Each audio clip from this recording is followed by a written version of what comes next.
Bien, bonsoir à tous et merci à tous d'être là pour cette nouvelle séance de Mars Bleu qui, comme chaque année, va balayer toute une série de sujets concernant le cancer colorectal.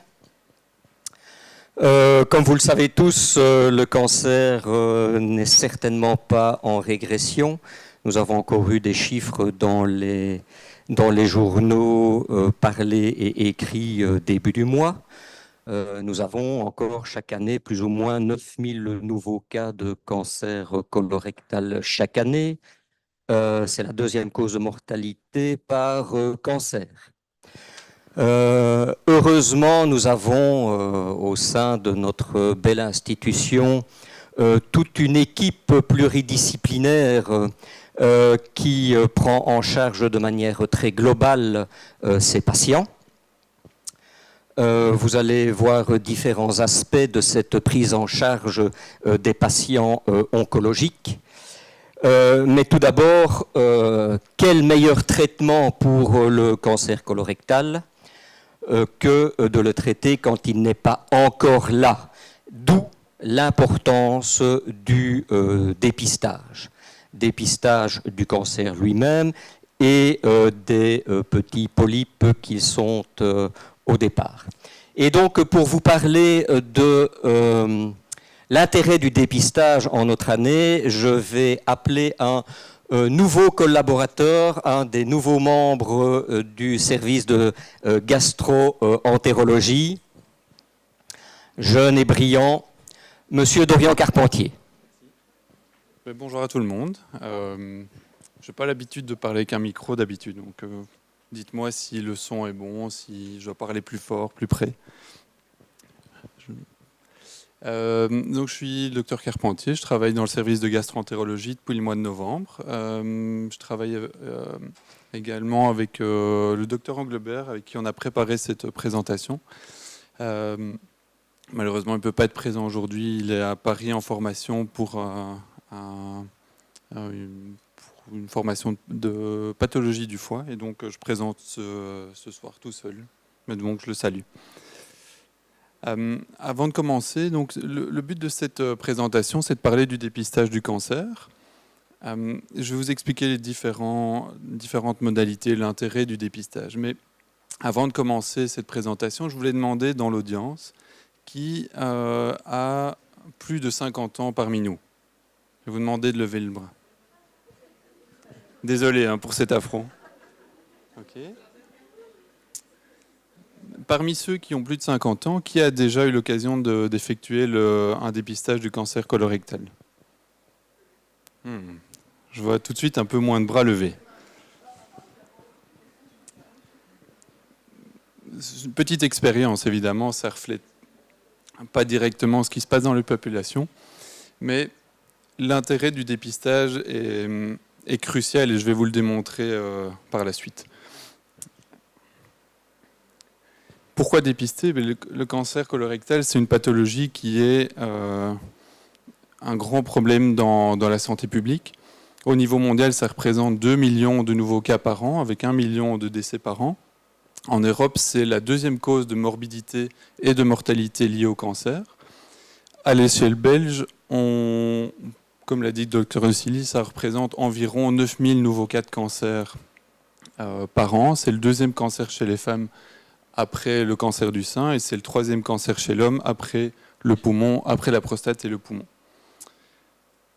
Je vous illustre ici un premier graphique qui montre l'incidence annuelle de nouveaux. Donc l'incidence, ça représente les nouveaux cas de cancer qui sont diagnostiqués annuellement.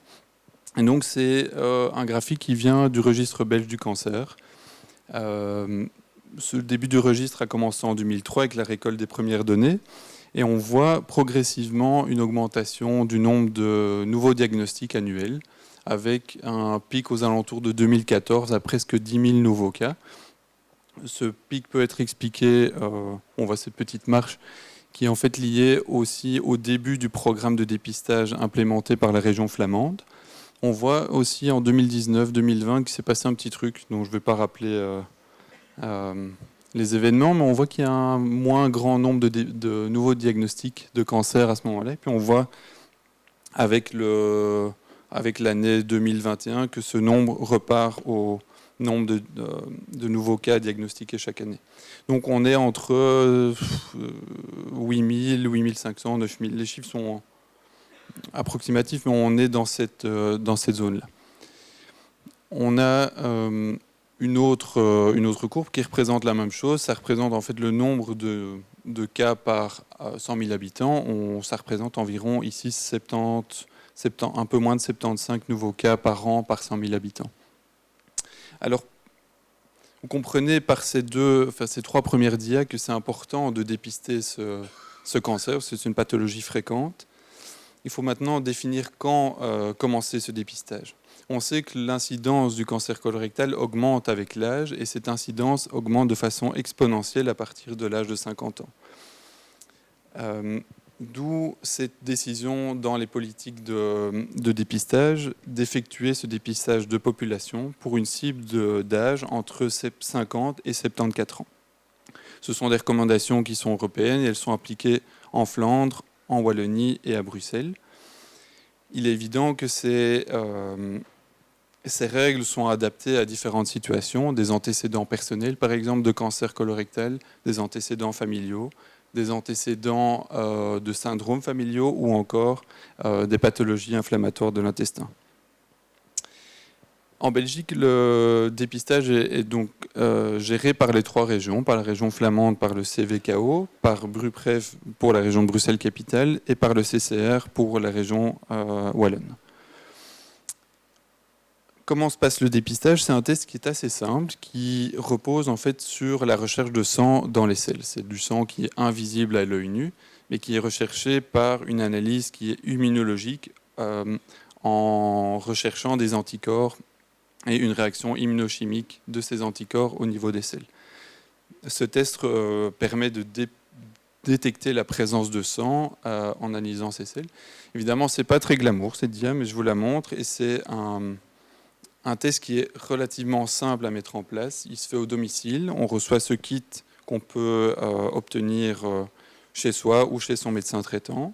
On récolte les selles sur le papier. C'est un examen qui est simple, qui n'est pas invasif, qui ne coûte pas cher et qui a quand même une grande efficacité avec une grande sensibilité pour le dépistage. Ce test doit être fait à partir de l'âge de 50 ans. Il doit être répété tous les 2 ans, même lorsqu'il est normal. Une fois qu'on a fait ce test, les résultats sont analysés et ils sont envoyés chez le médecin traitant. Le patient, en cas de positivité de ce test, donc en cas de présence de sang dans les selles, sera recontacté par le médecin traitant et le but de ce test, c'est d'orienter le patient vers une colonoscopie. Ce test a l'idée en fait d'orienter le patient vers une indication d'une colonoscopie. Et pourquoi on fait cette colonoscopie? C'est parce qu'elle nous permet de détecter les polypes, qui sont des lésions précancéreuses, ou éventuellement détecter précocement des lésions cancéreuses qui seraient superficielles. Les polypes, c'est fréquent dans la population, ça représente entre 30 et 50% parmi les patients de plus de 50 ans. C'est une pathologie qui est assez fréquente, qui est bénigne quand on les prend à temps. Donc c'est important de les détecter, de les caractériser et puis de les resséquer pour les analyser. Ça nous permet de les classifier en polypes de bas grade, en polypes de haut grade, à risque de cancer important ou non. Donc cette colonoscopie a un but diagnostique, elle a un but thérapeutique lorsqu'on peut resséquer les lésions. Malheureusement, il arrive dans certains cas de faire cette colonoscopie un peu trop tardivement, et là on se retrouve à devoir marquer cette lésion pour orienter le chirurgien dans le but d'une résection à visée chirurgicale. Alors, quand faire cette colonoscopie? La première indication, c'est en cas de test de dépistage positif, donc le test que je vous ai montré juste avant. On peut également envisager la réalisation d'une colonoscopie quand il y a des nouveaux symptômes digestifs, par exemple une modification des troubles du transit, l'apparition de sang dans les selles macroscopiques ou encore une perte de poids. On propose également de faire un dépistage par colonoscopie d'emblée quand il y a un antécédent familial de cancer avant l'âge de 50 ans. Pour ces patients-là, on recommande de faire la colonoscopie 10 ans avant l'âge du diagnostic du parent. Il existe aussi d'autres cas particuliers, comme des cas de syndrome génétique, comme la polypose adénomatose familiale, les cancers colorectaux héréditaires sans polypose, ou encore des maladies inflammatoires chroniques de l'intestin. Ce sont évidemment les polyposes adénomatoses familiales, les cancers héréditaires, ce sont des pathologies qui sont peu fréquentes dans la population et qui nécessitent un conseil génétique rapproché et donc des suivis aussi rapprochés, précoces et réguliers pour qu'on évite l'apparition, enfin pour prévienne l'apparition de ces cancers précoces pour ces patients. Je vous ai parlé du cas particulier des maladies inflammatoires de l'intestin. Ces maladies, en fait, ça regroupe le panel des rectocolites ulcéro-hémorragiques, des maladies de Crohn. Ces pathologies, en fait, sont des pathologies inflammatoires auto-immunes de l'intestin, du côlon. Et donc, on a des anticorps qui se développent contre ses propres cellules et ça génère de l'inflammation chroniquement. Cette inflammation chronique a la tendance à augmenter le risque de lésions précancéreuses et, à terme, augmente le risque également de cancer colorectal. Alors, les facteurs de risque bien connus pour ces pathologies-là sont la durée de la maladie. Au plus la maladie est longue, au plus le risque est grand de développer de la dysplasie et du cancer. On a également le facteur de risque lié à l'extension de la maladie. Au plus la pathologie s'étend sur le tube digestif, au plus ça expose à de l'inflammation chronique. On a également l'activité de la maladie, la coexistence d'une cholangite sclérosante primitive, qui est une pathologie auto-immune au niveau hépatique. On a également des antécédents personnels de polypes inflammatoires, de sténose ou déjà de lésions précancéreuses qui auraient été observées dans une précédente colonoscopie. Il faut également tenir compte des antécédents familiaux de cancer colorectal chez ces patients. Pour ces patients qui présentent une maladie inflammatoire chronique, on recommande de faire une colonoscopie de dépistage 8 ans après le diagnostic de la maladie. Évidemment, dans des conditions optimales de rémission, de traitement efficace de la maladie, une préparation adéquate. Il y a des consignes que je ne vais peut-être pas aborder ici, mais qui dépendent des différents types de facteurs de risque que j'ai cités plus haut et qui vont guider vers l'indication du suivi. Si on fait un suivi annuel pour les patients qui ont une pathologie très sévère, très étendue, de longue date, qui est associée aussi à une cholangite sclérosante, des antécédents de sténose ou des antécédents de lésions dysplasiques par le passé. Pour ces patients, on a tendance à faire une colonoscopie annuelle. C'est contraignant, mais c'est dans un but de dépistage pour éviter que ces patients développent des lésions qui pourraient devenir cancéreuses à terme. On a des patients intermédiaires, à risque intermédiaire, pour qui on ferait une colonoscopie tous les 2 à 3 ans, et d'autres patients pour qui le risque est plus faible et pour qui on proposerait plutôt un suivi tous les 5 ans.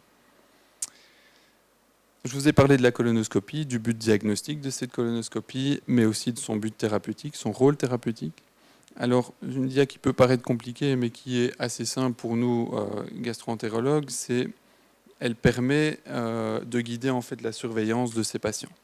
Alors, il faut savoir qu'en termes de colonoscopie, on a différents types de polypes à enlever. Ils peuvent être des polypes qui sont plutôt plans, des polypes qui sont un peu surélevés. Ces polypes, de toute façon, la plupart du temps, quand on y arrive en tout cas, on les enlève, on les ressèque, et on les envoie en analyse au laboratoire pour déterminer le grade de ces polypes.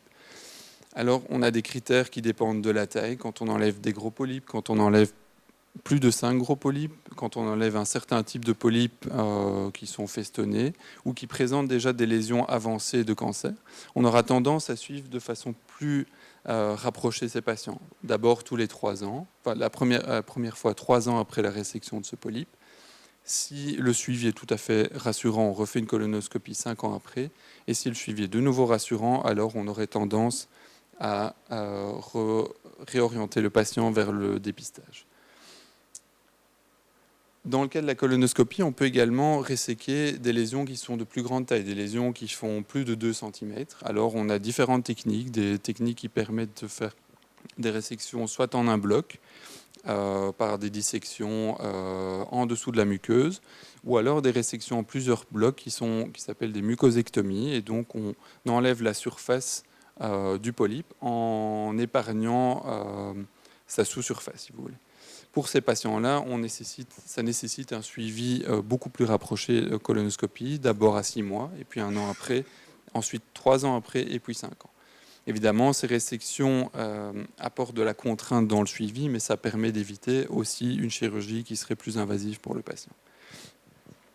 Quand malheureusement on ne peut pas faire ces résections, nous, de manière endoscopique, alors on a la possibilité de proposer cette chirurgie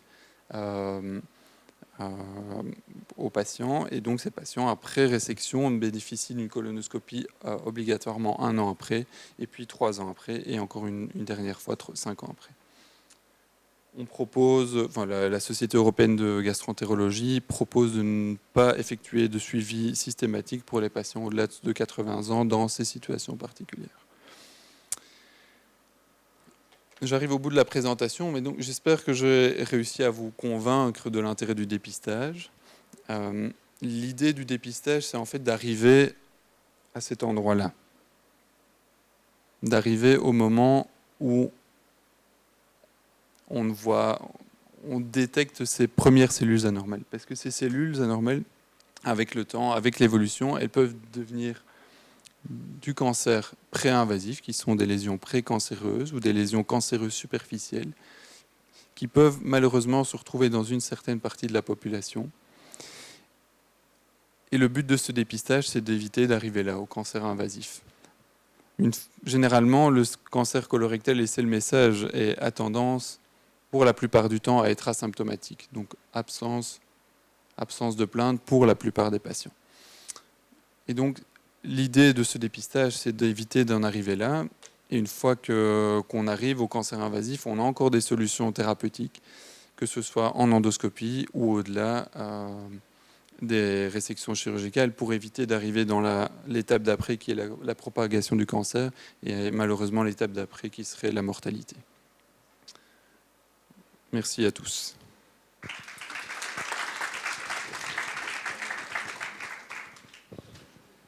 Si vous avez des questions.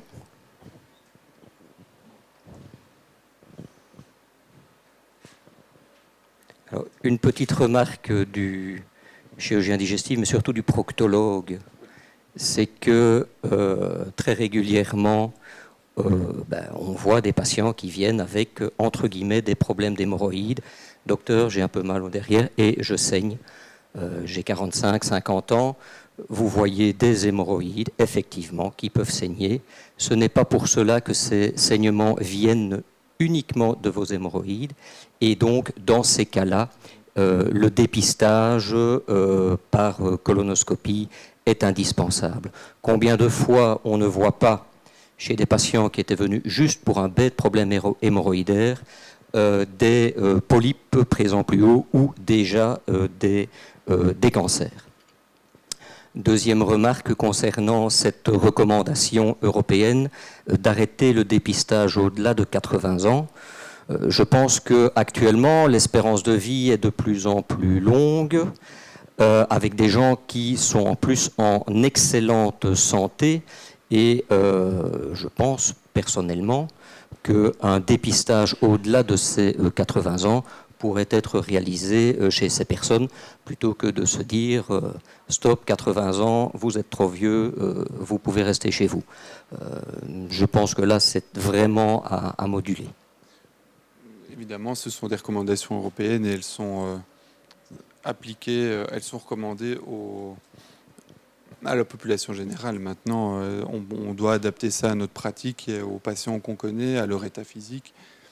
Et la remarque vaut aussi pour les patients plus jeunes, parce qu'il y a de plus en plus de dépistage plus précoce. Et il y a tendance, aux États-Unis, ils ont tendance à proposer ce dépistage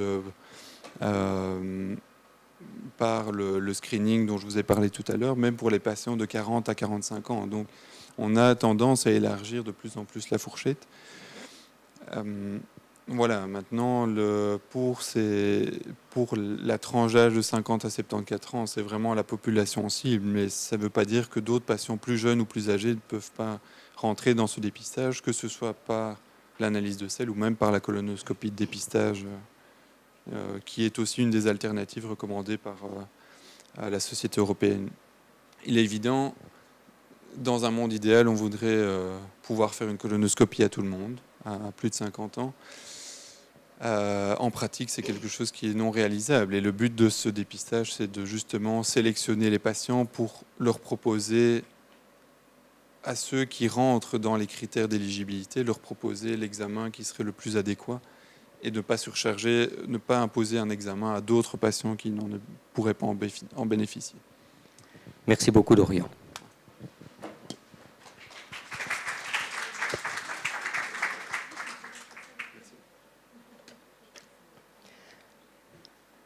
Bien. Nous avons un petit problème, c'est que nous avons un cancer. L'information nous tombe dessus, ça nous bouleverse, on a des difficultés à comprendre, et puis après on nous explique. Vous devez faire des examens, des colonoscopies, scanners, résonance magnétique, PET scan, que sais-je encore. Et après, le diagnostic tombe, et puis le traitement. Vous devez voir le chirurgien, le radiothérapeute, vous devez voir l'oncologue. Tout ça, ça s'appelle le trajet de soins, c'est plutôt le parcours du combattant. Et donc, après le diagnostic, ça peut faire fuir plus d'un de savoir qu'il faut faire tout ça. Des examens qui ne se font pas tous au sein de notre institution. Et ces patients qui sont complètement désemparés, on trouvait tout à fait anormal de devoir leur demander de prendre tous ces rendez-vous, de voir tous ces docteurs, de faire tous ces examens seuls. Et donc, ce trajet de soins est coordonné par une personne qui s'appelle l'infirmière coordinatrice, Christina Ferro, qui va s'occuper de prendre tous ces rendez-vous, tous ces examens, de trouver les bonnes dates, parce que pour certains examens, si on ne pousse pas, ils sont reportés à très longtemps. Mais son rôle ne se limite pas seulement à prendre des rendez-vous pour des examens et pour voir les différents docteurs. Elle sert aussi d'interface entre le patient et les différents médecins. Elle sert aussi à rassurer les patients qui sont complètement désemparés. Elle joue le rôle de psychologue très souvent dans l'ombre. Et donc c'est quelqu'un qui a un rôle extrêmement important.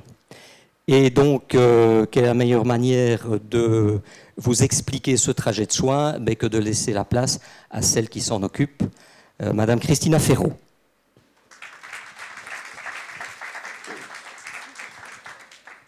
Bonjour à tous, mais comme Dr Dessily l'a bien dit, je suis Christina Ferro, infirmière de coordination depuis plus de 8 ans en digestif. Et donc je vais vous parler un peu d'un trajet clinique d'un patient à qui on a proposé un rapido, parce qu'il y a différents trajets, et là on va partir sur un rapido. Donc je prends le cas d'un patient qui s'appelle Monsieur Tommy, il a 50 ans, son anniversaire c'était au mois de février, il est sportif, il a une alimentation saine, il est non-fumeur, il est marié, 3 enfants, il est ouvrier et dans la famille, il n'y a pas d'antécédent de cancer. Quelques jours après son anniversaire, il reçoit un petit courrier, une invitation à faire un test de dépistage de cancer colorectal. Il le met de côté, il se dit non, ça ne m'intéresse pas. Et puis ça lui tourne un petit peu et il se dit je vais le faire. Donc là, il fait son test à domicile, comme Dorian a expliqué, c'est très facile. Ça fait pas mal, c'est indolore. Et c'est son médecin traitant qui reçoit les résultats. Il y a du sang dans ses selles. Donc il se rend chez son médecin traitant qui lui dit il faudra aller faire une colonoscopie. Et donc le médecin traitant prend son téléphone et téléphone à un gastro. Et donc monsieur Colosse arrive au CHU de Tivoli chez un de nos gastros. Et donc il a une consultation par un des gastros qui lui pose pas mal de questions. Est-ce qu'il a un transit irrégulier? Il lui dit oui, depuis 2 mois, j'ai un peu de diarrhée. Il n'a pas perdu de poids, mais depuis 2 semaines, il a du sang dans ses selles. Et donc, le gastro prévoit une colo totale très rapidement, dans le mois. il va faire sa colonoscopie, donc ça c'est en hôpital de jour, et au préalable, il a une préparation pour que les intestins sont bien propres. Et là, le gastro découvre qu'il y a une tumeur rectale à plus ou moins 15 cm de l'anus. Donc on appelle ça un haut rectum.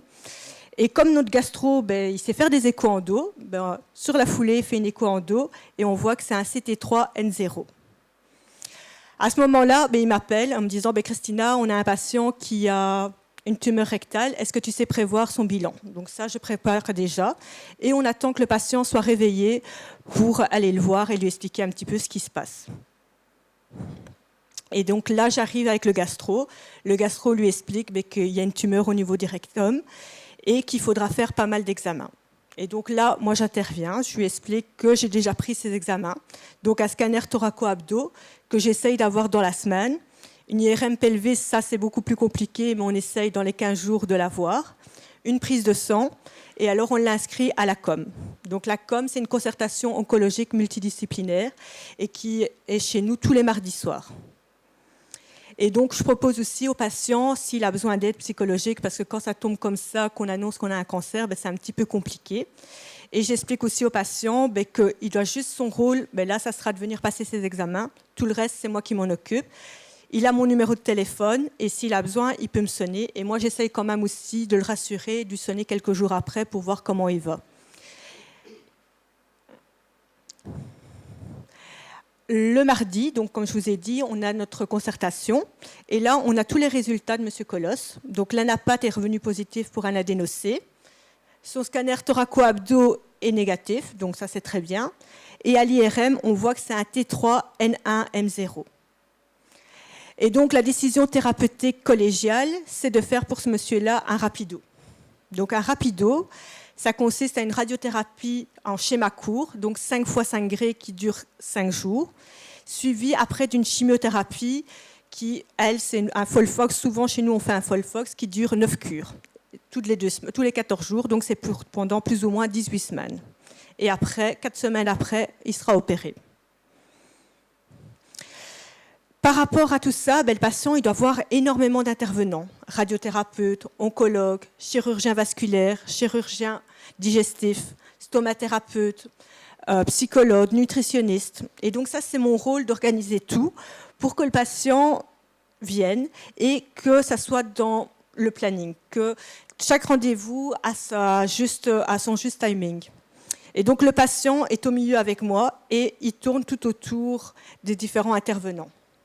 Donc, il peut arriver parfois qu'il aille faire un PET scan à l'extérieur ou qu'il aille voir d'autres, mais ça, c'est moi qui m'occupe de tout ça et monsieur ou madame doit aller faire ses examens. Comme je vous ai dit, un rapido, ça consiste en 3 étapes. Radiothérapie, donc on va commencer par la radiothérapie.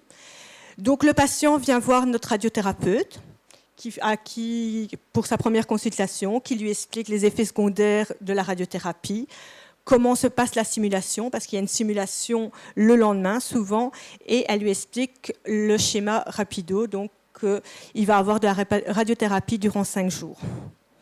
À ce moment-là, le lendemain, il rencontre l'équipe pour faire sa simulation, et plus ou moins une semaine après, il commence son traitement. Pendant ce temps-là, je lui mets aussi un rendez-vous chez l'oncologue. Parce que directement, 15 jours après la fin de la radiothérapie, il commence sa chimio. Et donc, ce qu'on essaye pour pas que le patient vienne trop souvent à l'hôpital, durant sa radiothérapie ou un petit peu avant, qu'il voit l'oncologue, qui lui explique son traitement, les effets secondaires, le planning et le porte-à-4. Parce que le patient doit avoir un porte-à-4 pour sa chimio, parce qu'il reçoit un infuseur. Et donc, c'est pour ça aussi qu'après, il voit le chirurgien vasculaire. Et ça, après, mon rôle, c'est aussi de revoir le patient directement après l'oncologue ou quelques jours, ou alors je lui sonne pour voir s'il a tout compris, et je lui fais plus ou moins un planning avec tous ses rendez-vous, et on lui rappelle bien qu'il doit faire une prise de sang la veille de son traitement chimio pour qu'on vérifie si ses globules blancs, ses globules rouges et ses plaquettes, si tout va bien, s'il n'y a pas d'infection ou s'il y a un petit souci et qu'on doit postposer la chimio.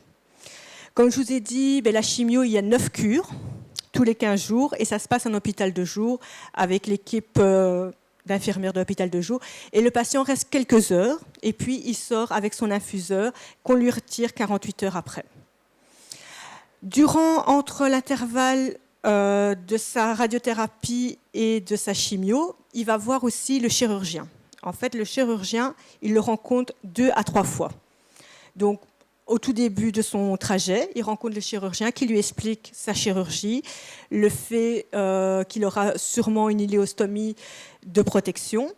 Il le rencontre une deuxième fois, plus ou moins, entre le 7e ou sa 8e cure, où on vérifie qu'on est bien dans les dates et on planifie sa date opératoire. Donc ça, c'est moi souvent qui prépare ça, qui sonne au chirurgien en lui disant, ben voilà, à telle date, tu dois l'opérer. Et alors, ce que je prévois aussi, c'est un bilan 2 semaines après la fin de la chimio, parce qu'à 4 semaines après la chimio, il doit être opéré. Et donc ici, notre monsieur Colosse, il va bénéficier d'une résection rectale à voie basse de type TME par robot, donc le robot que vous avez juste là, et il aura une iléostomie de protection. La durée de l'hospitalisation, c'est plus ou moins 10 jours, et après 10 jours, il peut sortir. Le cas du patient est rediscuté en com ou avec l'anapathe, et là, on voit que c'est un YPT3N1A, donc monsieur, il est guéri. Et donc, il aura un suivi. Et donc, ce qu'on peut faire, c'est déjà programmer la remise en continuité et retirer cette stomie. Et j'ai oublié de dire, au moment où il voit le chirurgien pour la 2e fois, on prévoit un rendez-vous chez la stomathérapeute pour qu'elle lui explique la stomie, un rendez-vous chez la nutritionniste pour voir s'il n'y a pas de carence, parce que ça peut être un problème lors de l'opération. Et alors aussi, on prévoit son bilan, mais ça, je l'avais expliqué aussi. Donc, plus ou moins 6 à 12 semaines après son rendez-vous chez le chirurgien où on lui a dit que tout allait bien, on peut remettre en continuité. Alors, à partir de là, M. Colosse, il peut reprendre une vie tout à fait normale et il aura un suivi. Donc, la première année, de la première à la 2e année, c'est un suivi par imagerie et une prise de sang, donc un scanner thoraco-abdo, tous les 3 mois par un oncologue. De la 3e à la 5e année, c'est aussi un suivi par imagerie. On garde toujours la même chose, prise de sang, tous les 6 mois. Et à partir de la 5e année, c'est un suivi 1 fois par an.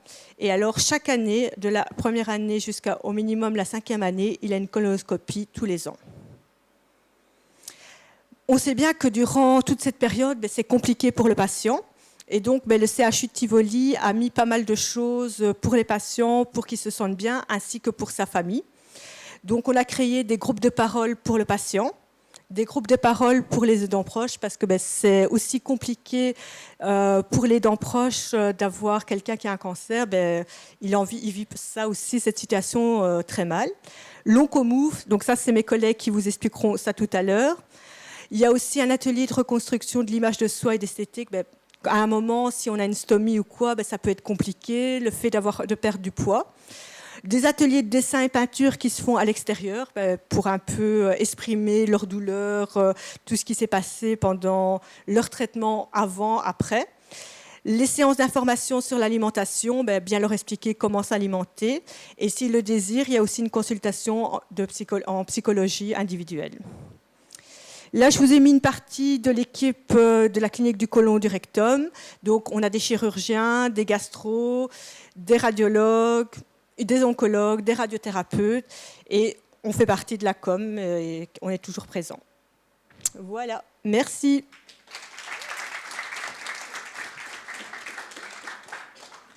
Des questions pour Christina? Vous comprenez tous son rôle essentiel pour aider le patient quand on voit le nombre d'examens, le nombre de consultations et le trajet de soins qui est très lourd et qui ne doit pas être un parcours du combattant, et donc son rôle vraiment primordial. Merci. Merci. Bien. Mais dans le cancer colorectal, il y a des choses qui ne sont pas très gaies, c'est le diagnostic, c'est les examens, ce sont tous les traitements. Mais il y a des choses qui sont tout de même un peu plus gaies, c'est la chirurgie. Forcément. Oui, oui. C'est surtout très gai pour le chirurgien. Et donc, il est loin le temps des dinosaures où on ouvrait le patient de haut en bas avec des grandes cicatrices. Ça fait maintenant plus de je dirais, plus de 25 ans que nous avons commencé la chirurgie oncologique par laparoscopie, les petits trous, les petites pinces, les petites baguettes, pour avoir une chirurgie mini-invasive qui permet une récupération beaucoup plus rapide, beaucoup moins de douleur et plus de précision. Mais les techniques évoluant constamment, est arrivé le robot. Est-ce bien, est-ce mal? Les robots viennent partout. Peut-être qu'un jour, ils vont complètement remplacer le chirurgien. Mes collègues savent que je n'en ai plus pour longtemps. Mais en attendant, le robot est arrivé, voici exactement 1 an, avec de nombreux avantages. Avantages surtout sur une précision, extrême précision de vision et donc de dissection. Et qui dit dissection plus précise, dit moins de complications. Mais ce n'est pas moi qui vais vous faire cette présentation. Et donc je laisse la place à monsieur Vincenzo Simonelli qui va vous parler de cette nouvelle acquisition et cette chirurgie robotisée. Merci Michael.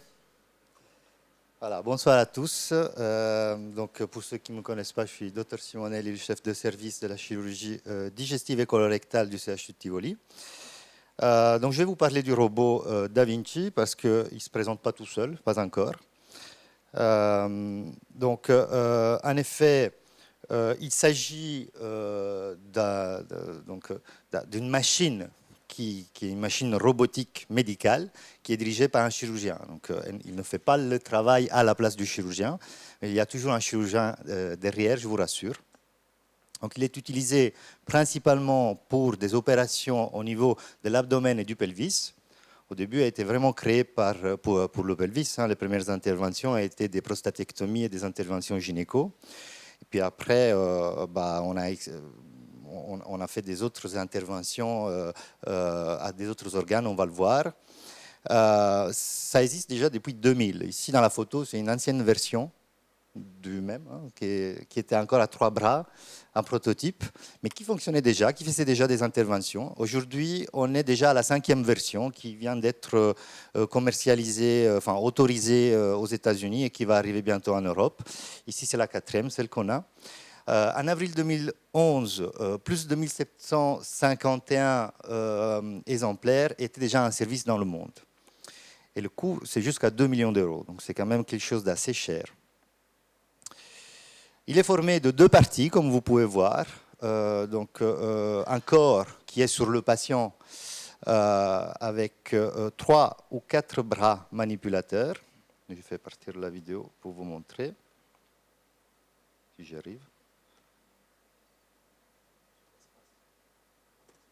Ok.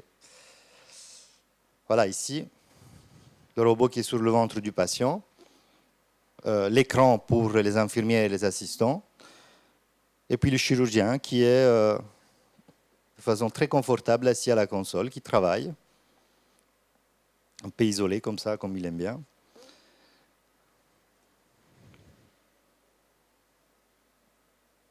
Donc les avantages, c'est comme on disait, vous l'avez testé, certains d'entre vous l'ont testé tout à l'heure, ça reproduit exactement tous les mouvements de l'avant-bras et du poignet des doigts des mains dans le ventre du patient. Donc ça nous permet vraiment plusieurs degrés de liberté pour opérer. La vision qui est en 3 dimensions immersive, donc on a vraiment une sensation de profondeur qu'on n'a pas lorsqu'on fait ces interventions par laparoscopie. Et puis on va voir le reste après. Donc comme je vous disais, au niveau de l'historique du Da Vinci, vous voyez que déjà en 2003, on a fait la première prostatectomie aux États-Unis. En 2008, on a opéré un cancer de la langue. On a fait un peu de tout en fait. Il y a eu des resynchronisations cardiaques, il y a eu des ablations de l'utérus par voie vaginale en 2011 par exemple, des greffes du pancréas peu invasives, une première en 2010. Il y a eu une première séquence néphrectomie, transplantation rénale donneur vivant par voie robot assistée avec toujours extraction, introduction du greffon par les orifices naturels. ablation du sein. Vous voyez, on a fait un peu de tout. Alors, il n'est pas indiqué pour tout, mais on l'a utilisé déjà dans plusieurs disciplines chirurgicales. Et donc, comment on en est arrivé là? Eh ben, on a eu une vision. Hein. On s'est dit que le paradigme était en train de changer et qu'une petite décision aujourd'hui aurait eu un effet très important dans le futur. On a voulu se mettre à jour. On a vu que la chirurgie robotique, qui a été initialement, comme je vous disais, développée surtout par les urologues et les gynécologues, les digestifs, ils ont eu du mal à s'y mettre parce qu'on était déjà assez bon en laparoscopie. On ne voyait pas vraiment l'avantage au départ.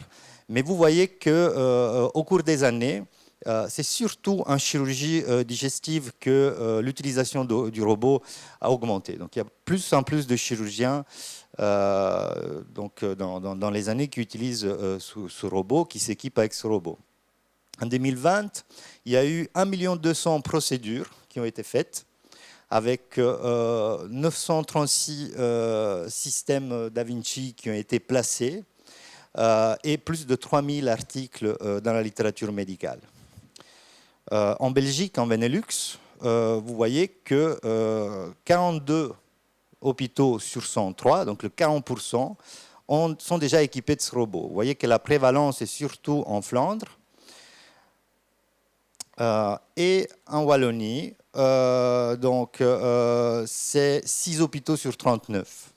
Donc 15% des hôpitaux qui sont présents en Wallonie possèdent un robot. Alors il y a des hôpitaux qui en ont 2, parce que parfois il est surutilisé et que donc ils en achètent 2. Ils ont un peu plus d'argent aussi.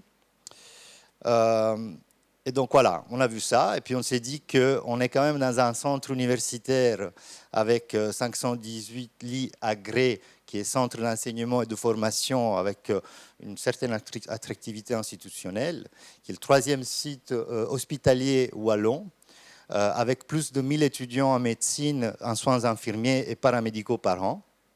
Un quartier opératoire avec 10 salles d'opération où sont pratiquées plus de 1000 interventions par an. Enfin, 10 000 interventions par an, sorry.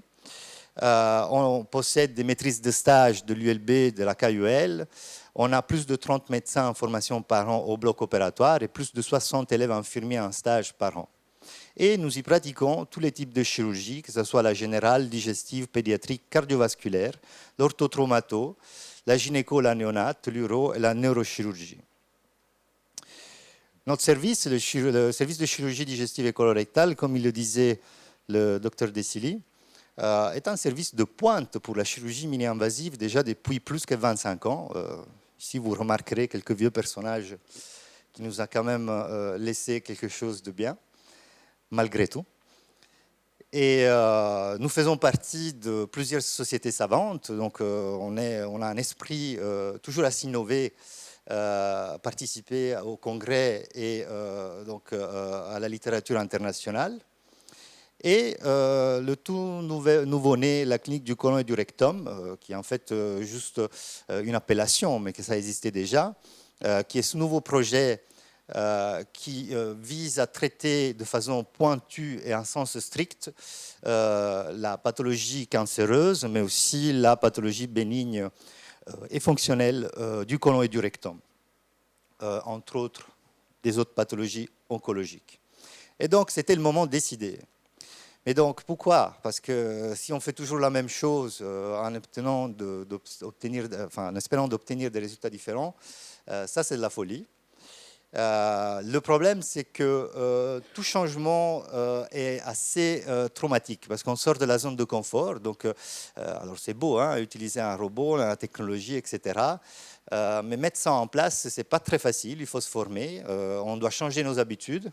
Et donc, on passe par un procès qui est quand même traumatique, qui nous submerge dans l'inconnu. Et ça peut générer de l'angoisse. Alors, je peux vous dire que concernant la direction, l'angoisse, c'était surtout quand ils ont vu le prix que ça coûtait. Mais bon, enfin, voilà. Depuis mars 2023, on a enfin obtenu ce robot qu'on a appelé Chuck, et qui est utilisé toutes les semaines en chirurgie digestive, en gynéco, en neuro. Si des chirurgiens du bloc opératoire, ils sont formés par la firme même, dont les 3 digestives, bientôt un 4e aussi. On a formé tout le personnel infirmier, donc on a mis ça en place dans le bloc opératoire, et aussi nos assistants. Depuis un an, on a déjà fait 168 cas au total, dont 98 seulement en chirurgie digestive, et particulièrement en chirurgie colorectale, dans le pelvis, et puis aussi dans la bariatrique et la paroi. Mais donc, quels sont les avantages? Faisons un petit peu d'EBM, mais juste un petit peu, parce qu'en effet, il n'y a pas grand-chose dans la littérature qui démontre les avantages du robot en termes de statistiquement significatifs, parce qu'on a vraiment l'impression que la chirurgie robotique semble pallier aux limitations de la laparoscopie, avec une meilleure vision, comme on a dit, et qui nous donne un taux de conversion en laparotomie, donc en chirurgie classique ouverte, qui serait plus bas par rapport à la cellule, parce que c'est plus facile à faire. Et donc une dissection qui est plus pointue, notamment pour le rectum. On doit travailler dans un pelvis, souvent, mais notamment le pelvis des hommes qui sont un peu grassouillés. Il est très très serré, c'est des espaces qui sont très difficiles pour s'y orienter. Et grâce à l'articulation et à la vision plus performante, ça nous donnerait quand même la possibilité de faire des TME de meilleure qualité, avec un taux inférieur de marge circonférentielle positive, et à l'épargne des nerfs érectiles et responsables de la fonction géniturinaire. Mais en fait, quand on va voir dans les études, en général, le résultat oncologique et fonctionnel, il est équivalent, avec une plateforme robotique qui a quand même un coût assez élevé. Et donc, on a besoin d'un meilleur rapport coût-efficacité. Ici, c'est une autre étude qui démontre, par exemple, c'est une méta-analyse avec une revue systématique, dans la cohorte de la résection rectale par robot, les patients ont des BMI beaucoup plus élevés et les tumeurs sont plus basses. Mais malgré ça, ça nous démontre qu'il y a moins de conversion par rapport à la laparotomie.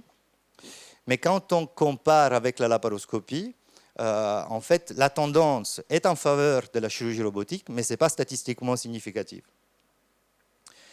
Mais bon, voilà, l'évidence est différente des résultats.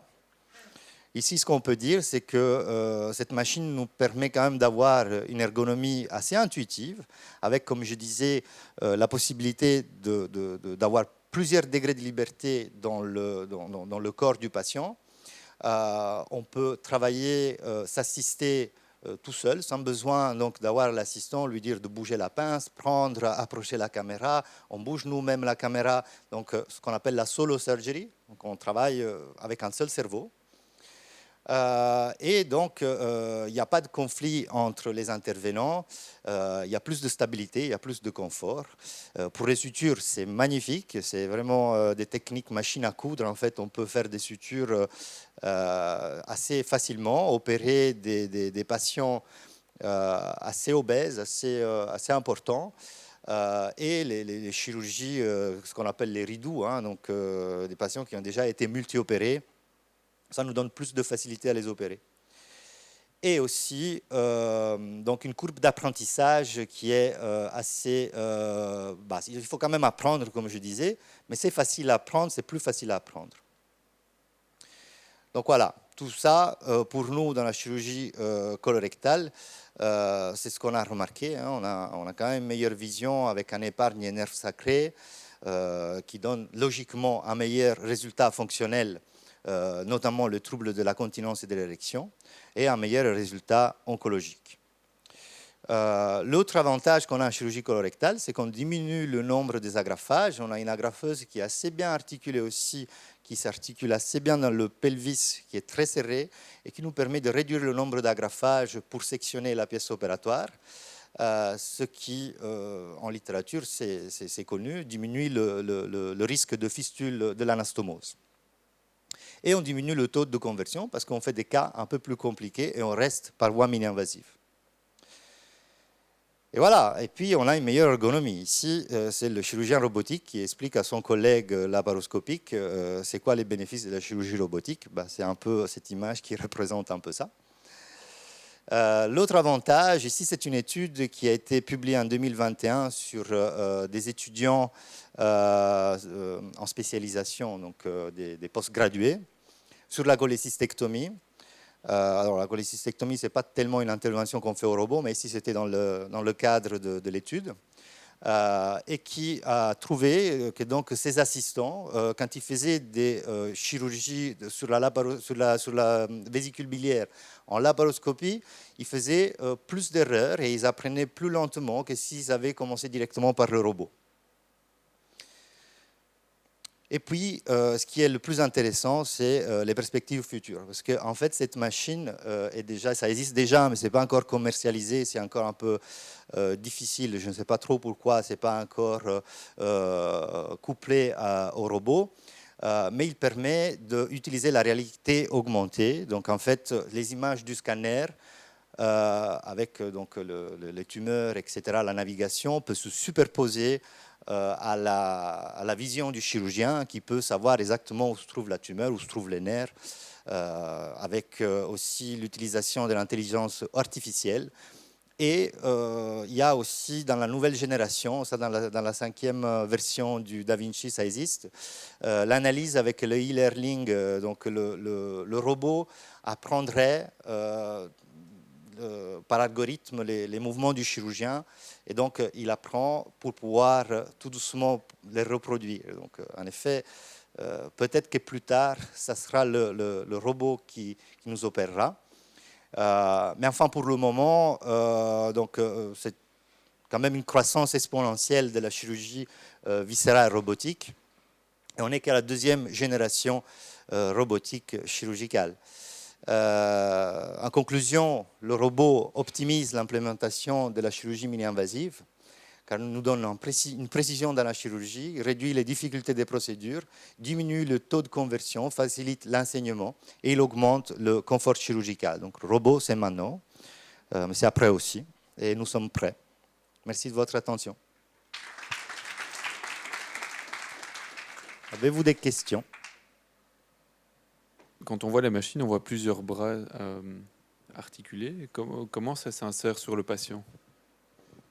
Donc tu vois, ici c'est comme si c'était le ventre du patient. Il y a des trocars qu'on utilise aussi en laparoscopie. Et puis après, les bras du robot se couplent au trocar. Ils se dockent, on appelle ça docking. Et voilà.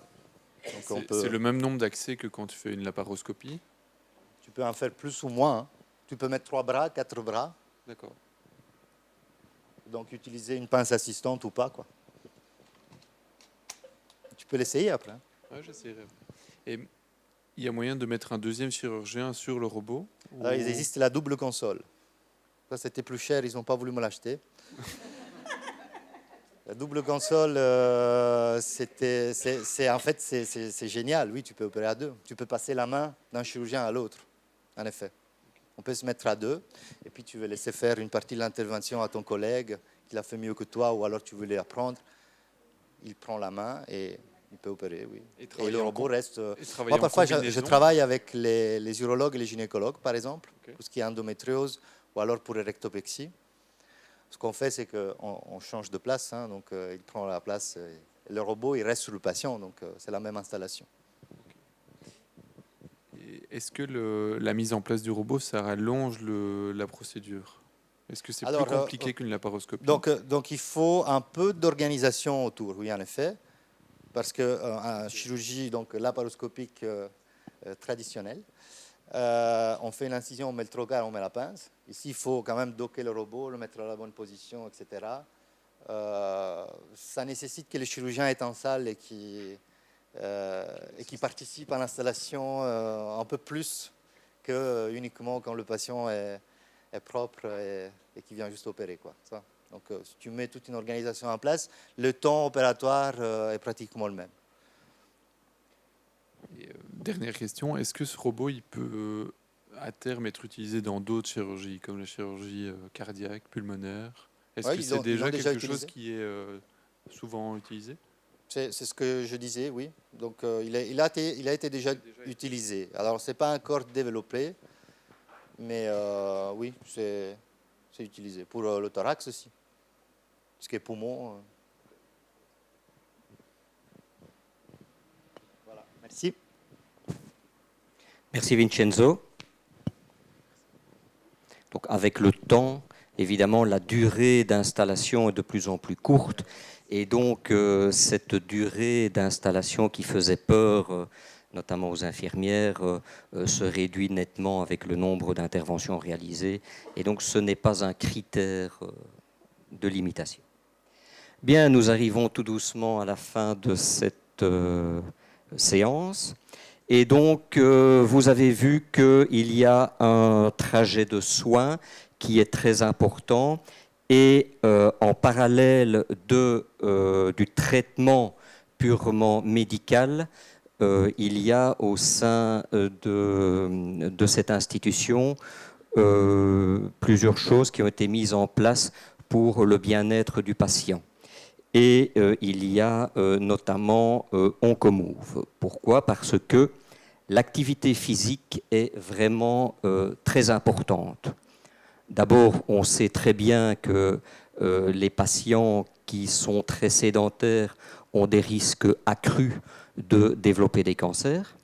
Mais une fois que le cancer s'installe, que les traitements commencent, l'inactivité physique est extrêmement délétère. Et donc, pour nous expliquer tout cela, nous allons faire appel au docteur Alina Dinou, et le présentateur, c'est M. Valentin Debert, qui va nous expliquer le rôle de l'activité physique dans le cancer, qui font partie de la cellule Oncomove. Vous aurez compris qui était le docteur Alina Dinou, qui est physiothérapeute. Merci, bonsoir. Donc, je suis Dr Dino Ebru Alina, physiothérapeute. Et je travaille en collaboration avec mes collègues kinésithérapeute Valentin Debert. Du coup, je lui passe la parole. Merci. Donc, je me permets de me représenter rapidement. Moi, c'est Valentin, je suis le kiné du CETA en onco-hémato. Et je travaille en étroite collaboration donc, avec le docteur Dino Emrou, ici présent, qui est le médecin revalidateur qui supervise les patients du programme. Donc, je vais d'abord aborder vite fait la thématique avec une petite introduction. Je vous parlerai un peu des critères d'inclusion pour les patients qu'on inclut dans le groupe Oncomove, les perspectives d'amélioration qu'on souhaite voir chez eux, un tout petit parcours de soins, ainsi que le témoignage d'une patiente. Comme vous le savez déjà tous, l'importance de l'activité physique dans la prévention du cancer est un domaine de recherche crucial et bien établi. Des études approfondies ont montré que l'engagement dans l'activité physique régulière est étroitement lié à une réduction significative du risque de développer plusieurs types de cancers, comme le cancer du sein, le cancer du côlon et le cancer de l'endomètre. Cette affirmation a été étayée dans la revue American Institute for Cancer Research par une méta-analyse.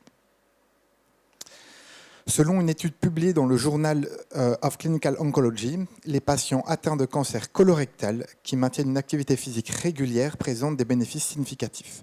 Un risque de mortalité réduit de 31% et une amélioration de 42% de la qualité de vie après le traitement. Avant de commencer ici, je me permets de souligner qu'au cours de mes recherches, je n'ai pas trouvé de statistiques spécifiques concernant le risque de récidive pour le cancer colorectal.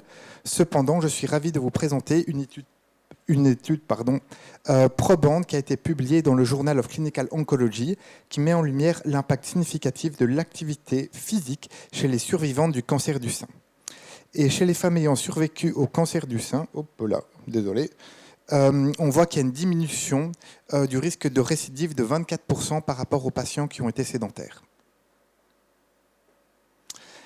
Il en est de même aussi par rapport à l'amélioration de la tolérance au traitement. Dans une étude toujours publiée dans la revue Cancer, l'exercice pendant les chimiothérapies est associé à des bénéfices significatifs pour les patients toujours atteints des cancers du sein.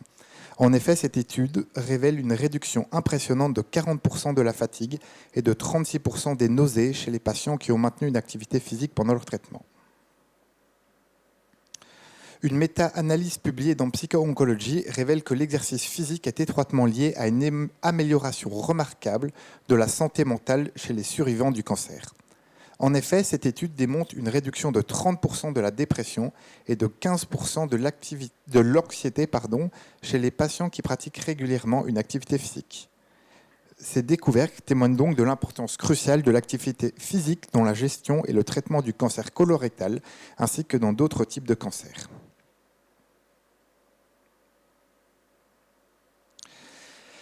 Donc, je vais parler un peu des participants au cours OncoMove. Ils peuvent se trouver à différentes étapes de leur parcours de traitement du cancer. Certains peuvent être en cours de traitement actif, tandis que d'autres peuvent être en rémission après avoir terminé leur traitement. Quelle que soit leur situation, notre programme est spécifiquement conçu pour répondre à leurs besoins individuels et les soutenir dans leur rétablissement et au-delà. Nos cours visent à soutenir leur rétablissement en les aidant à regagner leur force, leur mobilité et leur confiance en eux après les traitements du cancer ou pendant. Nous proposons des exercices spécifiquement conçus pour cibler les points faibles courants après les cancers, tels que la faiblesse musculaire, la fatigue et la perte de mobilité, afin de les aider à retrouver une qualité de vie optimale. Quelle que soit leur situation, l'objectif est d'offrir aux patients un environnement accueillant et sécurisant où ils peuvent se sentir soutenus et encouragés à progresser dans leur rétablissement. En les aidant à rester actifs et engagés dans leur santé et dans leur bien-être, on espère contribuer à améliorer leur qualité de vie et à favoriser un rétablissement réussi. Comme mentionné précédemment, notre programme OncoMove vise à soutenir les patients en les aidant à regagner leur force, leur mobilité et leur confiance en eux. Dans les cours OncoMove, notre objectif principal est d'aider les participants à surmonter les points faibles et à améliorer leur bien-être global. Voici quelques-uns des points faibles courants chez les patients en rémission de cancer ou pendant les traitements que nous allons cibler, ainsi que les objectifs et explications associées. Donc, l'objectif est de restaurer la force et la masse musculaire chez les participants. Les traitements du cancer peuvent induire une sarcopénie généralisée, c'est pourquoi nous proposons des exercices ciblés pour restaurer la fonction musculaire. L'objectif est aussi de renforcer leur endurance cardio-respiratoire et de réduire la fatigue chez les participants. En effet, c'est l'effet secondaire principal ressenti lors des traitements du cancer. C'est pourquoi nous incluons des exercices cardiovasculaires à chaque séance afin de diminuer la fatigue et augmenter leur énergie. Nous visons aussi à rétablir la mobilité articulaire et la flexibilité musculaire chez tous les participants. L'inactivité est souvent associée à une perte de mobilité. Pour remédier à ça, nous incorporons des étirements visant à faciliter leurs activités quotidiennes. L'objectif est de stimuler la confiance en soi et le bien-être mental chez les participants. Nous sommes conscients de l'impact psychosocial du cancer. Pour répondre à cela, nos cours offrent un environnement de soutien propice à la promotion et à la confiance en soi et au bien-être mental. En ciblant tous les points faibles que j'ai cités précédemment, nous nous efforçons d'offrir aux participants une approche holistique de la réadaptation physique et du bien-être mental, en les aidant ainsi à retrouver leur force, leur confiance en eux et leur qualité de vie après les cancers. Je vais vous expliquer un petit peu le processus d'intégration dans notre programme OncoMove. Tout commence par une consultation initiale, soit avec un oncologue ou un psychologue, où l'importance de l'activité physique dans le processus de rétablissement est discutée en détail. Ensuite, les patients sont orientés vers un médecin revalidateur pour une évaluation approfondie de leur état de santé, permettant ainsi de prescrire des séances de réadaptation physique personnalisées. Les cours sont programmés 2 fois par semaine, les mercredis et vendredis de 16h30 à 17h30. Chaque session est conçue pour accueillir un maximum de 4 à 6 participants, garantissant une attention personnalisée à chacun. Toutes les séances se déroulent dans les salles de kinésithérapie situées au 5B. En ciblant tous les points faibles cités précédemment, nous efforçons d'offrir aux participants une approche pour qu'ils s'améliorent le plus rapidement possible. Je vais prendre l'exemple de Madame Forstov, qui nous a autorisé à parler d'elle ouvertement. Donc, cette participante assidue au cours de OncoMove, elle a surmonté beaucoup de défis médicaux. Elle a notamment eu une néoplasie mammaire, suivie d'un adénocarcinome du côlon avec métastase hépatique, ainsi que plusieurs interventions chirurgicales abdominales qui ont laissé une sangle abdominale en piteux état. Malgré ces épreuves, elle demeure toujours déterminée à progresser dans son rétablissement. Avant de se joindre à nous au courant Comove, chaque déplacement pour elle était une lutte et elle se sentait limitée dans ses capacités. Cependant, petit à petit, elle a regagné confiance en elle. Elle se souvient distinctement du moment où elle a pu marcher pour la première fois sans sa canne et elle s'en vante régulièrement. Les exercices pratiqués en classe lui ont permis de renforcer son corps. Aujourd'hui, elle peut accomplir des squats par série de 10, monter des escaliers sans difficulté et se sent plus forte que jamais. Donc voilà, je vous remercie pour votre écoute et si vous avez des questions, le docteur Dinou et moi sommes là pour y répondre.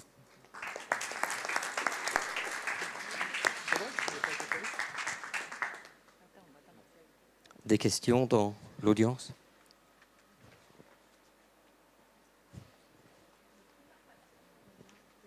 Le prix pour le patient? C'est comme pour une séance normale de kinésithérapie. C'est la même chose. Avec un remboursement? Oui, oui, toujours. Bien. Merci à vous. Ceci clôturait cette nouvelle soirée de Mars Bleu. Je tiens d'abord à remercier tous les intervenants pour la qualité de leur présentation et l'intérêt vraiment très particulier de toutes ces différentes disciplines, avec une dernière présentation extrêmement intéressante. Et je pense que la théorie c'est très bien, mais la pratique c'est mieux. Donc je vais vous proposer de terminer cette séance par des discussions à bâton rompu en dehors de la salle. Ça va vous permettre de marcher un petit peu et par la suite de lever le coude ou les deux si vous le désirez. Et merci à tous d'avoir participé à cette nouvelle soirée et je vous dis certainement à l'année prochaine.